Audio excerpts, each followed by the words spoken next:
Oke, baik, saya buka dulu. Assalamualaikum warahmatullahi wabarakatuh. Perkenalkan, saya Muhammad Fair Rahmanda. Jadi, di kesempatan kali ini, saya akan mempresentasikan hasil dari proposal penelitian saya yang telah saya susun dengan judul Evaluasi Faktor Keamanan Lereng Tambang berdasarkan Geometri Pits dan Berm di kawasan penambangan bentonit Pacitan, daerah Jawa Timur. Sebagai persyaratan ujian akhir semester dari mata kuliah metodologi penelitian. Untuk online orientasinya terdapat 7. Yang pertama adalah latar belakang, yang kedua adalah rumusan masalah, yang ketiga adalah tujuan masalah, yang keempat ada ruang lingkup, yang kelima ada tinjauan pustaka, yang keenam ada metodologi penelitian, dan yang terakhir ada jadwal penelitian. Selanjutnya masuk ke outline latar belakang. Jadi untuk PT Bintorit ini tuh merupakan satu perusahaan tambang dengan tambang yang terbuka atau sistem tambang terbuka yang membentuk lereng bertingkat base dan bermnya sebagai tingkat infrastruktur utama dari penggalian itu sendiri. Untuk sifat khusus baterai sendiri, yaitu kayak unsmected yang bersifat swelling ketika kadar air meningkat dan nilai koreksi dan sudut geser itu turun drastis dan dapat meningkatkan resiko dari longsor itu sendiri. Selanjutnya ada curah hujan tinggi, yaitu memiliki kurang dari 2000 mm per tahunnya.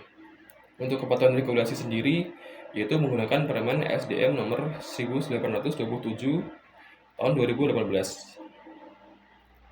Lanjut ke urutan selanjutnya yaitu rumusan masalah. Jadi di sini saya menyusun ada 3 rumusan masalah. Yang pertama ada berapa nilai dari faktor keamanan atau FK lereng tambang pada berbagai konfigurasi sudut berm, yaitu di kisar antara 40 derajat sampai 75 derajat dan lebar berm di antara 3 sampai 8 meter. Dan dapat ditanggapin dengan mencakup 3 kondisi muka air tanah rendah, sedang, dan tinggi. Selanjutnya, bagaimana hubungan kualitatif antara variasi kemiringan berm dan lebar burns terhadap nilai FK lereng secara keseluruhan, yaitu perlu diidentifikasi faktor dominannya, sudut versus lebarnya, dan hubungan dari bentuknya itu sendiri. Selanjutnya ada konfigurasi geometri lereng mana yang paling optimal secara geoteknik untuk memperkuat FK yang telah saya sebutkan tadi. Itu mengacu pada batas minimum dari Permen SDM tahun 2018 nomor 1827.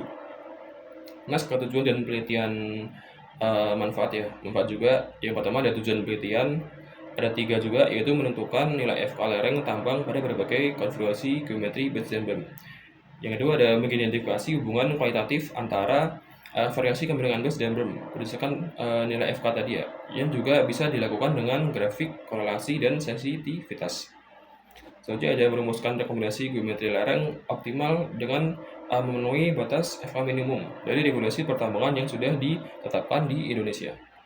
Selanjutnya ada manfaat penelitian, terdapat 3 yaitu teoritis, praktis dari PT Bintorit Pacitan sendiri, dan yang ketiga ada masyarakat dan lingkungan. Selanjutnya ruang lingkup penelitian ya. Di sini saya menampilkan ada 6. Yang pertama ada material. Jadi Bintorit sendiri itu merupakan hasil ubahan andesit di area kohensi PT Bintorit Pacitan, yaitu zona yang berbeda tingkat dari alterasinya sendiri. Selanjutnya ada geometri. Untuk sudut berm kisaran 40 derajat sampai 75 derajat. Dan untuk lebar berm sendiri di 3 sampai 8 meter. Untuk kondisi hidrogeologi sendiri terdapat 3 ya. Ketika MAT-nya rendah itu yaitu menunjukkan di musim kemarau, dan untuk di musim peralihan itu sedang, dan di musim hujan itu tinggi. Untuk lokasinya berlokasi di Jawa Timur di Kabupaten Pacitan sendiri. Untuk metode analisisnya menggunakan keseimbangan batas, Mugensen Price, dan untuk softwarenya menggunakan slide. Untuk pengujian labnya sendiri terdapat uji Atterbird, geser langsung, triaksial, dan AXRD sampai standar ASTM dan SNI.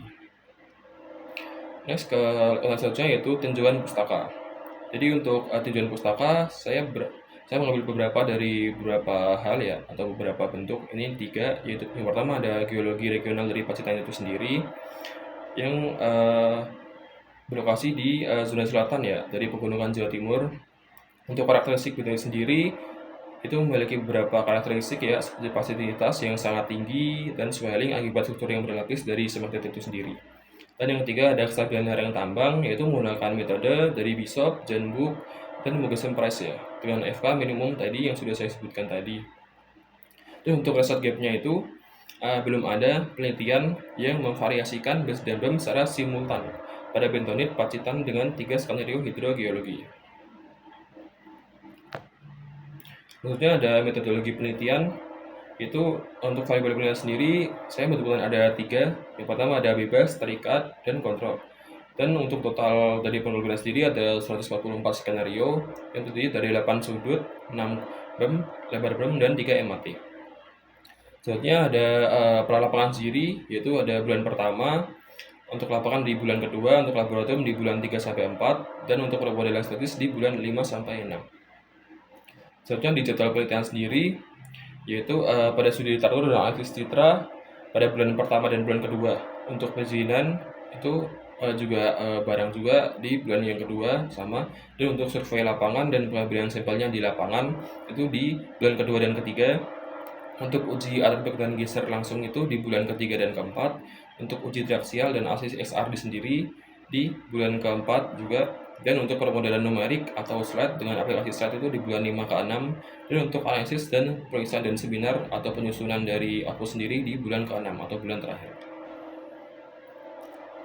Baik, lanjut ke kesimpulan, yaitu untuk penelitian ini itu mengevaluasi FK atau faktor keamanan lereng tambang terbuka di bentonit Pacitan melalui 144 skenario dan perbedaan menarik yang tadi ya, dengan software slide tadi. Untuk variasi sudut sendiri yaitu 40-75 dan lebar berm 3-8 dengan dirilis kondisi muka air tanahnya. Dan untuk output airnya itu rekomendasi atau penelitian saya ini dapat diterapkan langsung pada PT Bentonit Pacitan itu sendiri. Baik, sekian dari penyampaian saya. Bila ada kesalahan mohon dimaafkan. Wassalamualaikum warahmatullahi wabarakatuh.